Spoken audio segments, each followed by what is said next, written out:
Bem-vindos à nossa EBD Online. Meu nome é Bruno Fregnani e eu sou professor da disciplina Conhecereis a Verdade. O intuito do nosso curso é mostrar para cada um de nós as heresias que existem por aí e também como que a gente pode se defender contra elas, nos firmando na palavra de Deus, na sã doutrina. Esse curso já teve a sua primeira aula de forma presencial e nela nós destacamos alguns pontos principais, basicamente respondendo 4 perguntas. O que é uma heresia? Como identificar uma heresia e também diferenciá-la de posições teológicas, o que é uma posição teológica, o que é uma heresia. Vimos também por que estudar as heresias, por que estar atento a tudo isso que está acontecendo no meio evangélico brasileiro e como se prevenir contra isso. Bom, a resposta para essa última pergunta é simples, se firmando na palavra de Deus, se firmando na sã doutrina e deixando a palavra de Deus guiar e orientar a nossa teologia, não usando a palavra de Deus como a gente quiser na nossa teologia, mas deixando ela ser o principal, deixando ela ser o fundamento da nossa compreensão de Deus, da nossa compreensão da palavra de Deus. Bom, a nossa aula de hoje vai se resumir na primeira heresia que a gente vai tratar. Vamos falar sobre várias heresias nesse curso e a primeira delas é essa que está aí, misticismo e revelações extrabíblicas. Vamos estudar um pouco sobre isso, o que é isso e também como que a gente pode se prevenir contra esse misticismo e revelações fora das Escrituras. Em primeiro lugar, a gente precisa definir bem o que é esse misticismo, o que são essas revelações, pelo menos para esse curso, qual é o nosso entendimento a respeito disso. E eu defini na seguinte frase: crer ou usar de objetos ou até mesmo afirmações que não estão na Bíblia para justificar ou buscar uma vontade pessoal. Então, tanto crer quanto usufruir, usar e abusar de falas e também de objetos para poder justificar minha vontade pessoal ou também como um meio de tentar alcançar alguma coisa, tentar alcançar a minha própria vontade. Para a gente entender um pouco melhor a respeito desse misticismo, de tudo isso, é prudente a gente voltar lá atrás e ver os primórdios de tudo isso, ver de onde que saiu esse pensamento, de onde que surgiu essa heresia. E, olhando para o Novo Testamento, a gente pode enxergar um grupo de pessoas que já estava começando a colocar isso em prática, já estava começando a ter um pensamento um pouco mais de mérito próprio, de colocar ali o seu lado místico para conseguir entender melhor o universo, entender melhor a Deus, talvez até conseguir um favor de Deus por experiência pessoal. Esse grupo é o grupo dos gnósticos. A palavra gnosticismo vem da palavra gnosis. A palavra gnosis é conhecimento. E era justamente isso, eles buscavam um conhecimento superior, eles buscavam ali algo a mais, algo um pouco mais esclarecedor, e eles não queriam apenas buscar esse conhecimento, mas eles queriam eles próprios, por experiências pessoais, diretas, experimentarem, sentirem e se elevarem em seu conhecimento. O gnosticismo, ele surge possivelmente de 2 grandes outras coisas. A própria busca pelo conhecimento que vinha dos gregos, né? E também dessas religiões místicas que estavam ali em todo o império, né? Naquela época, muitas nações, muitas culturas contribuíram para criar ali as próximas culturas, as próximas correntes de pensamentos. E quando você começa a misturar tudo isso, muitas vezes não vai dar muito legal, não vai ficar muito bom o que surge dali. Quando você mistura várias religiões ou ideologias ou pensamentos, filosofias, e começa a surgir um emaranhado de pensamento que às vezes até se contradiz. E o que acontece com o gnosticismo é que ele surge justamente dessa junção, dessa busca pelo conhecimento, com os meios místicos dessas religiões que estavam ali também no Império. Então o que acontece as pessoas buscavam conhecimento por meios místicos, um conhecimento experimental e pessoal delas com Deus, e elas se sentiam superiores por causa disso. Esse gnosticismo, essa busca pelo conhecimento por meios, inclusive místicos, começou a se espalhar em todo o mundo.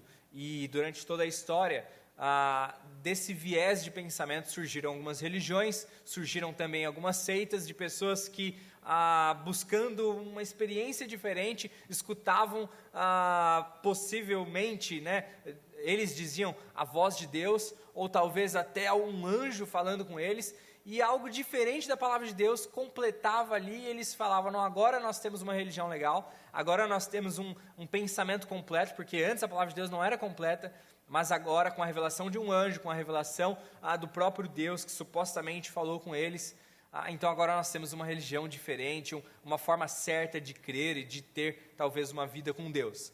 Então o gnosticismo ele acaba criando, ao decorrer da história, seitas, heresias e até mesmo religiões. Mas quando ele chega no Brasil, ele vai encontrar um terreno mais fértil ainda, porque ele vai encontrar, principalmente pela parte mística, uma cultura brasileira bem propensa a isso.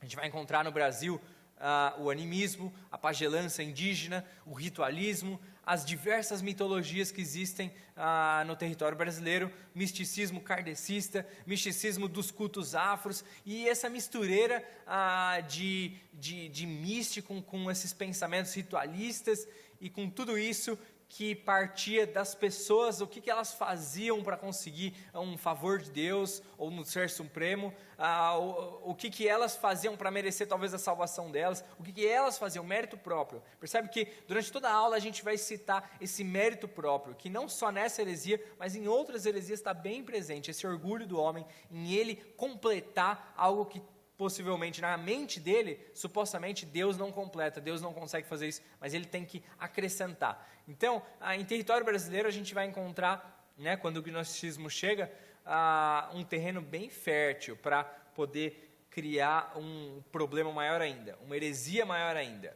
E é isso que acontece. A gente tem um misticismo bem enraizado nas diversas religiões que existem hoje no Brasil, mas falando especificamente da fé protestante, a gente tem sim muito misticismo enraizado ali. E eu gostaria de diferenciar esse misticismo em dois lados da moeda. Primeiro, o misticismo explícito, aquele que algumas igrejas ditas evangélicas, ditas protestantes, praticam esse misticismo de forma explícita, de forma assim para todos verem, não escondem nada. E essas práticas que eles colocam ali, misturando tanto com a fé cristã, com a fé da Bíblia, parece até ofuscar o Evangelho, não só deturpando, mas ofuscando e dando a maior glória a essas práticas, a essas afirmações, a esses objetos e tudo mais. Além disso, nós temos também o misticismo enrustido, que é aquele misticismo que a gente encontra em algumas igrejas tradicionais de fé protestante, de fé reformada, infelizmente por causa de alguns líderes que não compreenderam direito o Evangelho e se deixaram se entregar para esse lado místico, para esse lado extra-bíblico, né? E talvez até algumas pessoas, alguns membros da igreja que começaram a buscar uma experiência pessoal maior do que a sua própria convicção na palavra de Deus. E por causa disso, começou a surgir em algumas igrejas, alguns focos de uma teologia infectada por esse misticismo e pelo gnosticismo. Então a gente tem aquele explícito e a gente também tem aquele enrustido dentro de algumas igrejas, talvez dentro até mesmo da teologia de alguns pastores ou de algumas pessoas. E talvez a gente nem percebe, mas são algumas coisas pequenas que já são um desvio dessa doutrina e a gente vai ver hoje. Mas falando primeiro desse misticismo explícito, né, a gente pode colocar principalmente o neopentecostalismo, que depois de várias variações aí do pentecostalismo, ele começou a se envolver demais com o lado místico. E esse neopentecostalismo hoje, ele se entrega de tal forma para esse lado místico que ele é justamente aquele exemplo que eu falei agora há pouco, de ofuscar o próprio Evangelho, porque esse lado esses objetos, essas afirmações, esses rituais e campanhas aparecem mais do que o próprio Evangelho, mais do que a própria leitura bíblica e até a confiança no nosso Deus perfeito. Acabam se baseando mais no mérito próprio, em fazer essas coisas, do que no mérito da cruz de Cristo, que está aí a nossa salvação, nossa santificação e glorificação, a vida da igreja, né? Com o mérito da cruz de Cristo. Essas pessoas acabam confundindo e colocando tanto misticismo que acabam ofuscando tudo isso. Bom, a gente pode citar pelo menos 3 coisas. Primeiro, campanhas de cura e prosperidade. Os neopentecostais costumam fazer muito isso, e nessas campanhas, tanto de cura quanto de prosperidade financeira e tudo mais, acabam colocando ali alguns objetos, algumas práticas, algumas atitudes, algumas ações e algumas declarações, afirmações que garantem, na mente deles, garantem o favor de Deus ou garantem até que Deus obedeça às suas próprias vontades. Algumas pessoas vão ainda mais à frente e começam a determinar algo a Deus para que Ele obedeça à nossa vontade, para que Ele cumpra na nossa vida, na vida da igreja, a nossa vontade. E às vezes as pessoas podem pensar, mas são motivos lícitos, às vezes é para que tenha mais pessoas na igreja, para que mais pessoas sejam salvas, mas a gente tem que se colocar debaixo da vontade de Deus até na obra missionária, né? Ainda mais na obra missionária, no avanço do reino de Deus, porque se a gente colocar a nossa vontade, a gente vai estar avançando outra coisa, não a obra missionária, não a vontade de Deus, não o reino de Deus, não a pregação do evangelho, mas as nossas vontades que vão se solidificando nos campos que a gente está pregando aí. Por isso a gente tem que fugir disso, mas essas pessoas, a boa parte delas acabam caindo nisso, por essas campanhas de cura e prosperidade, rituais religiosos que realizam, seja com objetos, seja com atitudes, com coisas, com ciclos, com períodos que eles têm que passar fazendo determinada coisa para conseguir alguma coisa da parte de Deus. Não confiar em Deus, depositar nossa esperança em Deus e esperar que a vontade dele seja feita, mas colocar Deus em obrigação de responder à nossa petição por meio de atitudes ou coisas que eu faço para conseguir obrigar Deus a isso.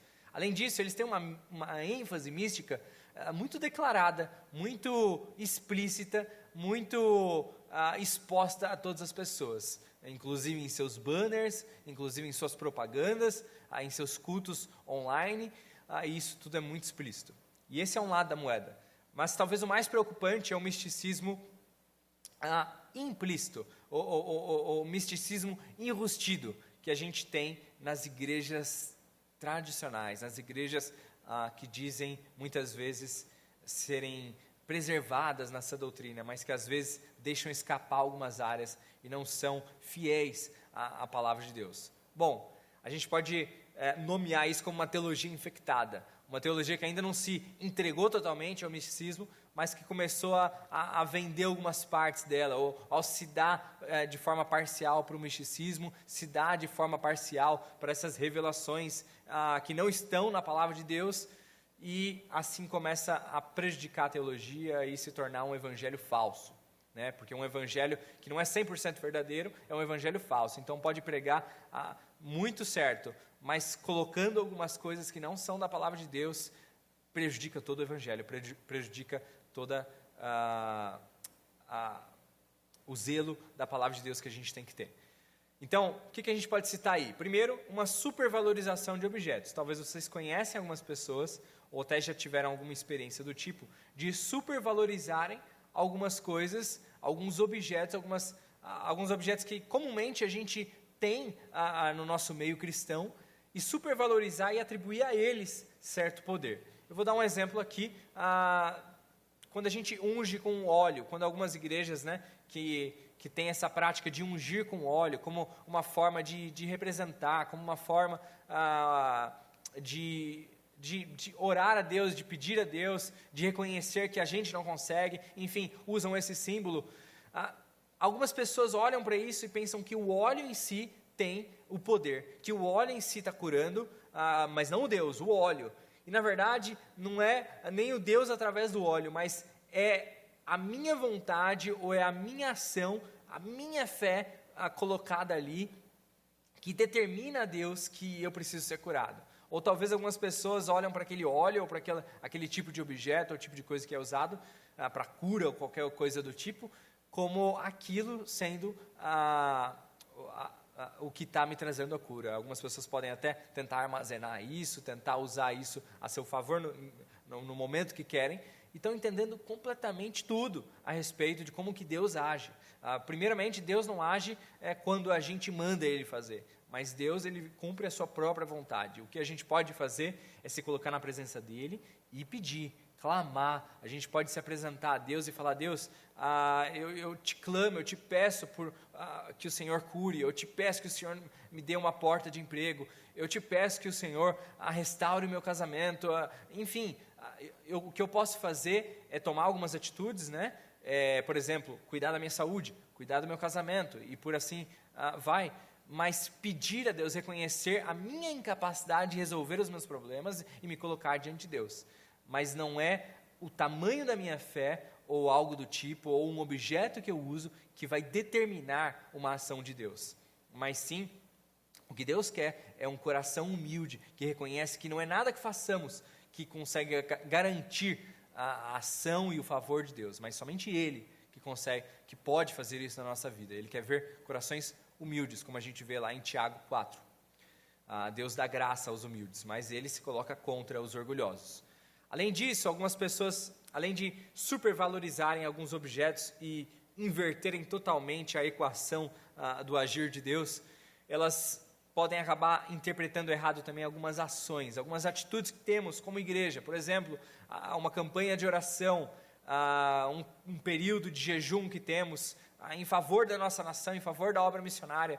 Algumas pessoas confundem isso e pensam que a nossa atitude é que está trazendo o fim que a gente está pedindo. A nossa atitude é que está trazendo o favor de Deus, porque agora Ele está obrigado a fazer isso. Então algumas pessoas podem até, aprendendo isso, começar a usar esse tipo de atitude que ela aprendeu, esse ciclo de você faz isso, Deus obedece, na sua vida pessoal, e querendo impor a Deus a sua vontade pessoal.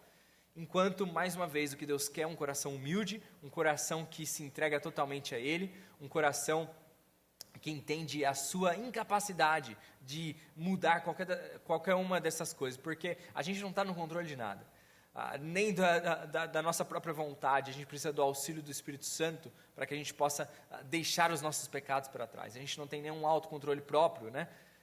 Quanto mais das situações. Então, não somos nós que determinamos as coisas, mas sim Deus com o seu poder, e o que nós fazemos é nos entregarmos com o coração humilde a Ele.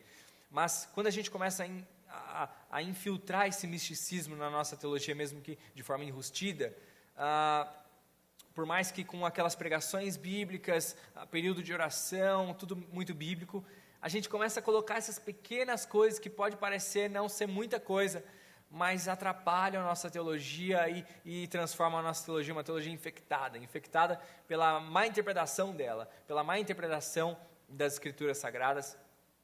E a gente começa a talvez até divulgar e pregar um evangelho falso para as outras pessoas. Alguns podem dizerem, mas isso é julgar as outras pessoas, julgar a motivação de cada um. Acontece é que a Bíblia ela nos dá uma diretriz muito clara, e ela nos fala aquilo que é certo e aquilo que é errado. Então não é pré-julgar, mas eu vivo de acordo com a palavra de Deus ou eu não vivo. Eu vivo de acordo com os padrões da palavra de Deus ou eu não vivo. Eu vivo humildemente em relação ao meu Deus, ou de forma orgulhosa mandando nele. Então é muito claro, é preto no branco isso. E a palavra de Deus deixa isso muito claro e nos pede uma vida de consagração e piedade muito clara também, sem estar aí no meio do muro, sem estar entre o sim e o não, no talvez, sim, não. Por isso que eu preciso me entregar completamente a Deus e deixar todos os pequenos resquícios do misticismo para trás. Esse é o misticismo enrustido. Lembrando da nossa definição, crer ou usar de objetos ou afirmações que não estão na Bíblia, na palavra de Deus, para justificar ou buscar uma vontade pessoal. Então, algumas pessoas podem usar de objetos, outras de afirmações, de decretos, aquilo que elas fazem, aquilo que elas falam e decretam que Deus tem que obedecer. E isso também está tudo envolvido no misticismo e nas revelações extrabíblicas. Algumas pessoas podem escutar um suposto dizer de um anjo, um suposto dizer de Deus, que dá um novo direcionamento totalmente diferente para a vida dela, uma forma de vida cristã totalmente diferente, e supostamente tem isso, mas na verdade nada mais é do que uma ilusão das nossas mentes, porque a palavra de Deus já está revelada, e ela é suficiente para nós. Nós sim vivemos experiências com Deus, sim vivemos uma experiência maravilhosa na graça de Deus, na palavra de Deus, através da misericórdia de Deus, mas não é por causa dessas nossas emoções falíveis, não é por causa daquilo que nós podemos fazer para conseguir essas experiências, como os gnósticos pregavam. Você tem que buscar esse conhecimento pessoal e alcançar esse conhecimento superior. Não é isso, é buscando a palavra de Deus, Ele quem ministra no nosso coração através da palavra de Deus e nos dá sim experiências maravilhosas, debaixo da palavra dEle, conforme a palavra dEle, experiências, por exemplo, de paz que inundam o nosso coração em meio a momentos de crise, aquela experiência também de Deus cuidar e dar esperança ao nosso coração quando nós estamos com medo. É Deus também nos dá alegria e satisfação plena, mesmo quando a gente não está se dando aos nossos prazeres, mas se dando completamente a Deus e a sua palavra. Ele consegue dar uma satisfação maior do que qualquer prazer mundano. É isso que a palavra de Deus promete, esse tipo de experiência que Deus quer que nós tenhamos através da palavra de Deus e através do agir dEle, conforme o padrão dEle na nossa vida, não nos nossos padrões e expectativas do que é a nossa experiência com Deus, mas nos padrões dEle. Muito bem, além de trazer o misticismo explícito e trazer o misticismo enrustido para o Brasil, para a teologia evangélica protestante brasileira, o gnosticismo pode ter surgido uma outra coisa, que são essas revelações extra-bíblicas, né? O misticismo de um lado, mas também as revelações extra-bíblicas, tanto nessas igrejas com esse erro bem explícito, quanto nas nossas igrejas hoje também. A gente pode tentar definir um pouco dessas revelações extra-bíblicas com esses 4 pontos. Revelações que completam a Bíblia, ou seja, pessoas que acham que recebem uma revelação direta de Deus, que não está na Bíblia, mas que ela é o mensageiro de Deus para aquela época, para trazer uma revelação que não está lá na Bíblia, mas todo mundo deve escutar, porque a revelação que ela recebeu de Deus, ou talvez de um anjo, ou talvez, sei lá do que, ou de outra pessoa, é similar, ou tem a mesma importância que a palavra de Deus. Não, a Bíblia já está completa, já está completamente suficiente para nós, e não existe esse tipo de revelação a mais. O que existe é nós interpretarmos a Bíblia pela própria Bíblia e nós pregarmos essa palavra com fidelidade para as outras pessoas, mas não receber palavras a mais que tentam completar a Bíblia. E em segundo lugar, revelações que corrigem a Bíblia. Algumas pessoas estão crentes que receberam algum tipo de revelação, seja de anjo, de Deus ou de sei lá quem foi, que consertam algumas partes da Bíblia. Por exemplo, algumas pessoas que acham que a Bíblia foi, por exemplo, machista, e agora receberam uma revelação diferente, exterior, que não só completa, mas corrige um pequeno erro que estava lá na Bíblia e agora pode ser consertado. As pessoas acham e assumem que a Bíblia contém erros, mas ela não contém. A Bíblia é infalível, a Bíblia ela é perfeita e ela é transformadora na vida do homem, que se deleita nela, que se alimenta da palavra de Deus.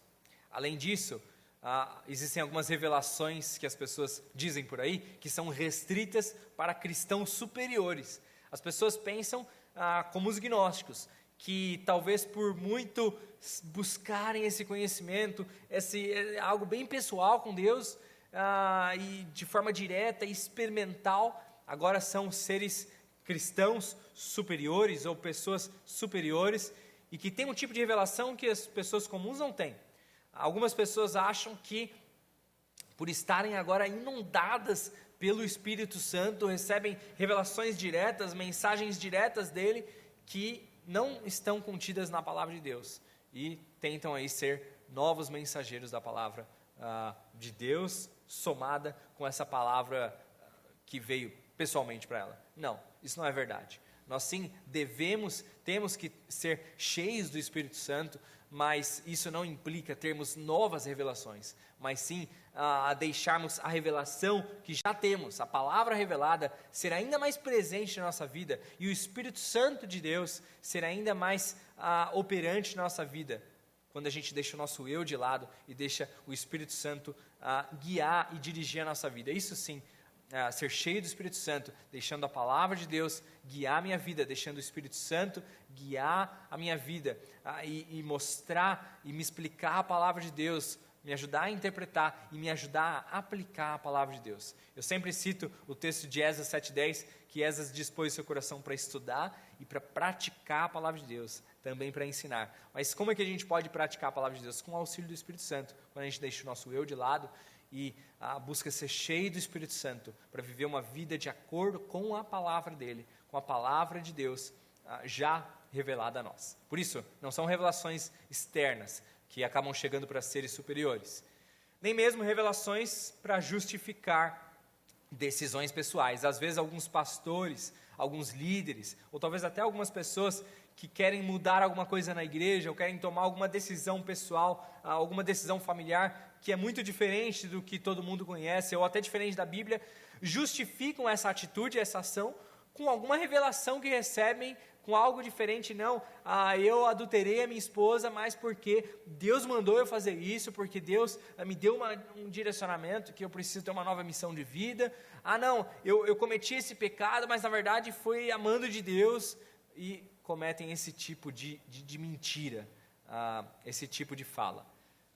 Certamente todas essas revelações não passam além de mentiras, porque a palavra de Deus já está revelada a nós. Mas existem essas pessoas que alegam ter revelações que não vêm da palavra de Deus, mas sim de uma experiência pessoal, e que só elas mesmas podem se autoafirmar, porque ninguém sabe o que passa no coração, na mente delas, né?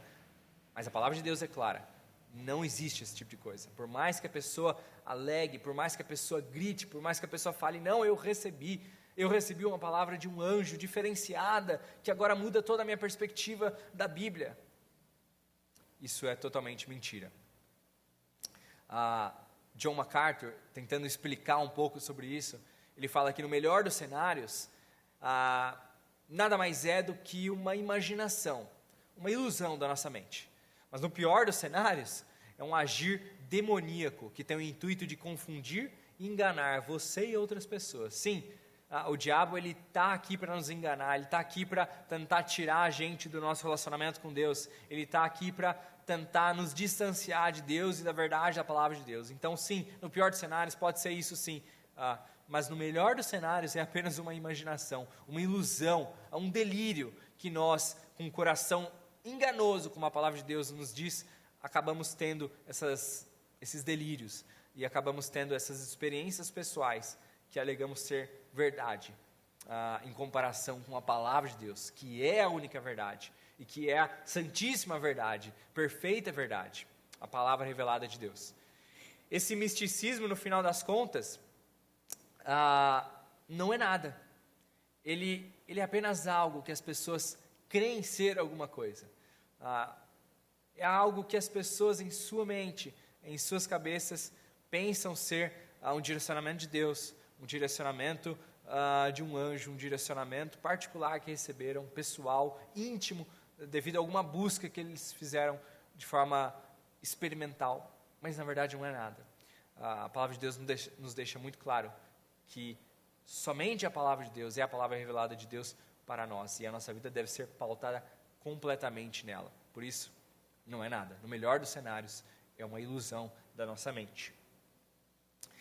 Para a gente tentar resumir ainda mais isso, eu gostaria de mostrar essa imagem e pensarmos no misticismo como fruto do coração daquelas pessoas que creem mais em experiências do que convicções bíblicas. É aquilo que o coração dessas pessoas produz, o misticismo. Corações que gostam, que apreciam, que buscam mais experiências pessoais do que convicções corretas da palavra de Deus, convicções bíblicas. Gostam mais dessa experiência, gostam mais de arrepios nos cabelos do braço do que, de fato, nas convicções certas e acertadas da palavra de Deus. O que sai do coração dessas pessoas é justamente essa invenção humana, o misticismo, e essas coisas fora da Bíblia.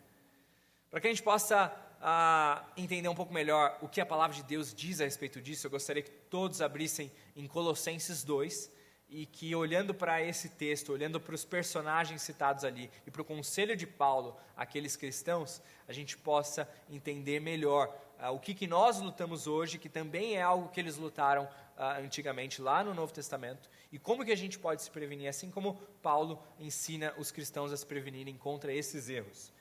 Então, todos podem abrir em Colossenses 2, mas para que a gente possa ter um entendimento mais aprofundado do contexto, eu vou resumir colocando aqui dois grupos de personagens, os cristãos e os místicos.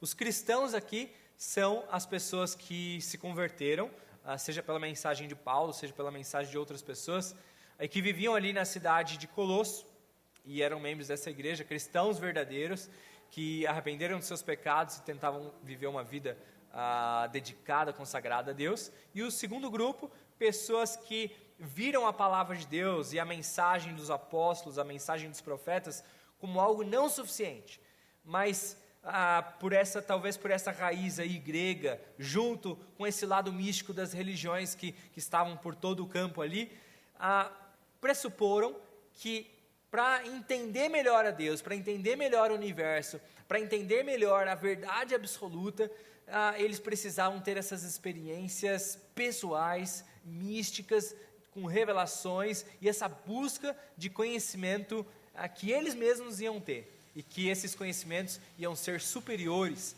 à palavra de Deus. Eles se achavam, na verdade, de pessoas superiores, uma classe, um grupo de pessoas superiores. E nessa posição de se achar superior, eles acabavam tentando ganhar outras pessoas para o seu clã, né? Outras pessoas para a sua posição teológica, para a sua posição, para as suas heresias, né? E eles acabavam tentando alcançar esses cristãos da cidade de Colosso. Se a gente olhar no versículo 4, a gente vai ver a primeira coisa que estava acontecendo ali, a primeira coisa que eles estavam fazendo, que era a tentativa de engano. Versículo 4.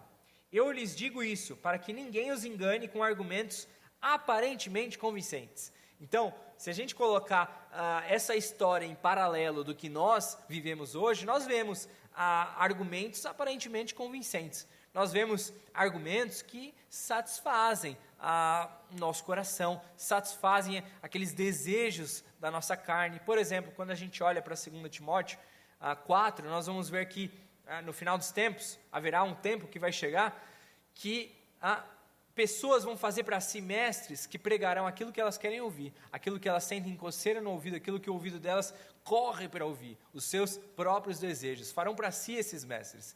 E essas pessoas estavam presentes desde aquela época. Essas pessoas que estavam tentando falsos mestres e pessoas que estavam tentando influenciar negativamente os cristãos e puxar eles para esse lado de não, a palavra de Deus não é suficiente, a palavra de Deus ela pode completar, mas espera lá, vamos buscar um conhecimento superior, vamos entender melhor como é que funciona todas as coisas, como é que funciona Deus, como é que funciona o universo, e tentam completar a fé cristã. Muito parecido também com tantas outras heresias daquela época e heresias de hoje. Tentar completar ou mudar, alterar a fé cristã verdadeira que está descrita ali na palavra de Deus. Então essas pessoas, eles estavam tentando enganar os cristãos, estavam tentando escravizar o pensamento. Versículo 8, tenham cuidado para que ninguém os escravize a filosofias vãs e enganosas, que se fundamentam nas tradições humanas e nos princípios elementares deste mundo e não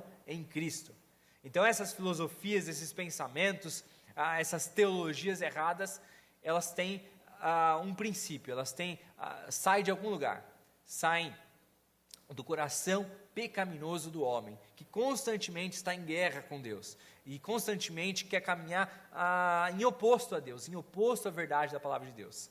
Só que algo interessante que a gente vê aqui, principalmente seguindo para o terceiro ponto, julgamentos, no versículo 16, olha o que o texto diz: portanto, não permitam que ninguém os julgue pelo que vocês comem ou bebem, ou com relação a alguma festividade religiosa, ou a celebração das luas novas, ou dos dias de sábado. Os cristãos, eles estavam vivendo uma vida um pouco diferente do que viviam antes. Eles estavam deixando algumas coisas para trás, eles estavam vivendo uma vida agora cristocêntrica, uma vida pautada na pessoa de Cristo, na palavra de Deus, e essas outras pessoas, esses místicos, queriam tirar os cristãos dessa centralidade, e queriam que os cristãos voltassem aos desejos da própria carne, e a tudo isso que o mundo oferece, inclusive essas religiões místicas. E o que Paulo tenta falar para esses cristãos é, não, hoje vocês, cada um de vocês são cidadãos do céu, então vocês não pertencem mais a esse mundo, por isso, não se agarrem mais a isso que vocês tinham antes, não se agarrem mais, por exemplo, a esse mérito que vocês tentavam conseguir antes, para ter uma vida, ter um favor de Deus, a ter uma vida boa, uma vida abençoada, sempre com mérito próprio, sempre com aquilo que vocês fazem. Deixa isso para trás, vocês são cidadão do céu agora. E a gente vai ver isso melhor ainda, olhando para esse versículo. Colossenses 2, versículo 18 e 19, continuação do texto. Não permitam que ninguém que tenha prazer numa falsa humildade e na adoração de anjos os impeça de alcançar o prêmio. Tal pessoa conta detalhadamente suas visões e sua mente carnal a torna orgulhosa. Trata-se de alguém que não está unido à cabeça, a partir da qual todo o corpo, sustentado e unido por seus ligamentos e juntas, efetua o crescimento dado por Deus. Versículo 20 e 23. Já que vocês morreram com Cristo para os princípios elementares deste mundo, por que é que vocês, então, como se ainda pertencessem a Ele, se submetem a regras? Essas regras têm, de fato, a aparência de sabedoria, com sua pretensa religiosidade, sua falsa humildade e severidade com o corpo, mas não tem valor algum para refrear os impulsos da carne. Ou seja, o que o mundo e o que a nossa carne, e o que o diabo, os nossos três inimigos, tentam sempre nos puxar, é justamente para esse padrão em oposição ao padrão de Deus, esse padrão carnal, esse padrão de que nós, por cumprirmos regras, por cumprirmos algumas coisas, aquilo que nós fazemos, mérito próprio, vai alcançar o favor de Deus. E o misticismo, ele se baseia nessa premissa. Por isso, o que Paulo diz é: se afaste disso, entenda de fato a sua identidade como seguidor de Cristo, como cristão, como nova criatura, sua identidade celestial, e não volte para essas coisas mundanas, mas que você possa entender que o seu mérito não vem mais de você, mas o seu mérito vem da obra de Cristo na cruz, o mérito da sua salvação, da sua santificação, da sua glorificação futura, o mérito da sua vida cristã, o mérito da vida da igreja hoje, vem de Cristo, não das suas atitudes, não daquilo que vocês fazem. Então, isso tem que ficar bem claro na nossa mente, e isso que Paulo tentou advertir os cristãos ali na época, e com certeza é uma advertência para nós hoje, porque aquilo que o gnosticismo era naquela época, é o que nós passamos com esse misticismo evangélico, e essas revelações extrabíblicas que temos hoje infiltradas na nossa igreja, na nossa sociedade. Para que a gente possa, talvez até concluir esse assunto, é interessante notar que quanto menos conhecimento bíblico, quanto menos conhecimento teológico, mais espaço para o misticismo. A gente viu isso desde lá daquela época bem escura da Igreja Católica, um pouco antes da Reforma, tentando privar os cristãos da palavra de Deus, tentando privar os cristãos do conhecimento bíblico e teológico para manipulá-los, e nós vemos isso hoje também, igrejas que não são a favor do estudo da teologia, igrejas que não são a favor do estudo da palavra de Deus, que não pregam constantemente a palavra de Deus, mas sim dão palestras e palestras nos seus achômetros e ideologias, e ao fazerem isso, tem um objetivo, que é afastar as pessoas dessa doutrina, afastar as pessoas do conhecimento bíblico, para fazer um terreno fértil para o misticismo e para os pensamentos, ideologias e vontades dos líderes que eles querem colocar na cabeça das pessoas. Por isso, para se afastar do misticismo, se aproxima da palavra de Deus. Quando eu me afasto da palavra de Deus, naturalmente eu dou espaço para o misticismo entrar por uma fonte ou outra. Além disso, as pessoas que creem nesse misticismo e que creem que por muito fazerem algumas coisas, por muito cumprirem certos ritos e coisas do tipo, elas acham que elas têm muita fé e que na verdade é uma expressão de fé. Acontece que isso não é muita fé, não é grande fé, mas é muita dúvida, porque esse coração tão duvidoso que elas têm precisa de provas, precisa de coisas palpáveis, concretas, para entender o favor, ou para acreditar no favor de Deus, ou na bênção de Deus na vida delas, ou até na vontade de Deus se cumprindo na vida da igreja ou na vida delas. Então, não é uma fé enorme, não é uma fé grande, na verdade é uma dúvida enorme, fantasiada de fé.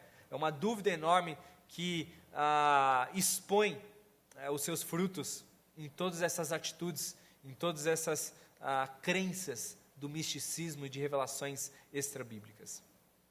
Por isso, para que você possa, você mesmo, lutar contra isso e se armar contra esse tipo de pensamento e crença, se dedique a ter convicções bíblicas, não experiências. Se dedique a ter convicções firmadas na palavra de Deus.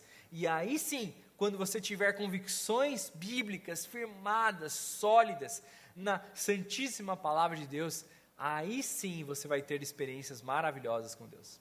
Experiências na graça de Deus, na misericórdia de Deus, experiências de perdão, experiências daquela paz que excede todo entendimento. Aí sim, quando você se firmar na palavra de Deus e parar de buscar experiências emocionais que arrepiam todos os cabelos do braço, mas começar a focar em ter convicções acertadas da palavra de Deus. Busque ter um conhecimento correto da Bíblia, para aí sim ter experiências maravilhosas na presença de Deus, pautadas em sua palavra.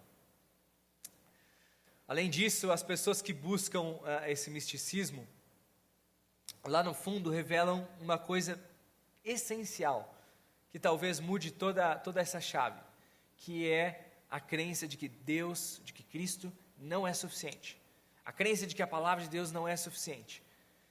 Ao quererem completar, ao quererem obrigar a Deus a fazer alguma coisa, ao quererem si próprios conseguirem fazer determinadas coisas, revelam uma incredulidade em Deus, revelam uma falta de confiança em Deus e um entendimento de que Ele não é suficiente, de que a palavra não é suficiente, que a vontade de Deus não é tão perfeita assim. Por isso precisa ser combinada com a minha vontade, com os meus feitos, com aquilo que eu entendo de melhor para a minha vida ou para aqueles que estão ao meu redor, mas que a palavra de Deus não é perfeita. Por isso, o que revela, o misticismo que ele revela é essa incredulidade e esse entendimento de que Cristo não é suficiente. O misticismo evangélico nada mais é do que uma tentativa humana de dividir esse mérito, dividir o mérito da salvação, dividir o mérito da vida cristã, dividir o mérito das realizações da igreja, dividir o mérito até de missões. Algumas pessoas começam campanhas missionárias que dizem que só conseguiremos alcançar determinado povo, só conseguiremos alcançar o mundo quando tivermos manifestações, sinais e maravilhas que nós vamos alcançar, que nós vamos fazer, e colocam coisas que a Bíblia não diz como obstáculos, ou talvez na mente deles como pontes para a realização da vontade de Deus. Enquanto a palavra de Deus é muito clara ao nos ensinar que a salvação de pessoas, o mérito é de Deus. A salvação de povos, de nações, missões acontece por causa de Deus, porque Ele coloca isso em nosso coração, Ele nos motiva a isso, Ele nos capacita. Atos 1:8 nos mostra muito bem isso, que a gente vai para os confins da terra quando Deus nos capacita com o Evangelho, com o Espírito Santo no nosso coração, com a palavra de Deus aqui na nossa boca, e que também com o próprio Deus abrindo os corações, abrindo a mente das pessoas para a mensagem do Evangelho. Por isso, o mérito em tudo isso não é nosso, mas nós somos apenas ferramentas usadas por Deus. Acontece que não só somos ferramentas, mas Deus quer que sejamos ferramentas humildes na presença dEle, não ferramentas orgulhosas, que ainda sendo usados como ferramentas, ainda creem na mentira de que são elas quem estão operando ali, quem estão fazendo. Por isso, que possamos sair desse período de aula agora com isso em mente. Pratiquemos a humildade diante do nosso Deus, pratiquemos a humildade diante da palavra de Deus, diante de missões, diante da vida da igreja, que possamos ser humildes, que possamos deixar Deus nos usar como canal de bênção, Deus nos usar como ferramentas, não nós fazendo coisas que nós conseguimos palpáveis e visíveis para tentar comprovar aquela dúvida que tanto temos, mas que possamos ter uma fé verdadeira, que é uma fé humilde e plenamente confiante no nosso perfeito Deus.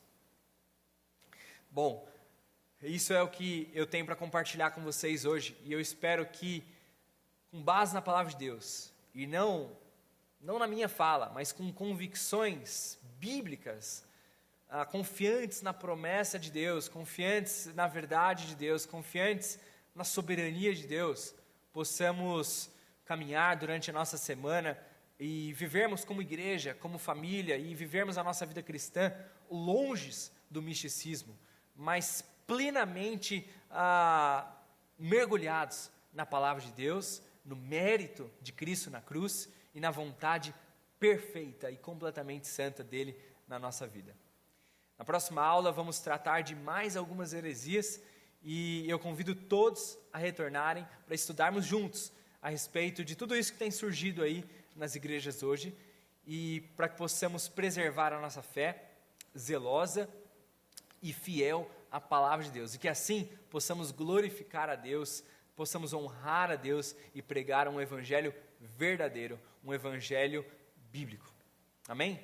Que Deus abençoe a todos.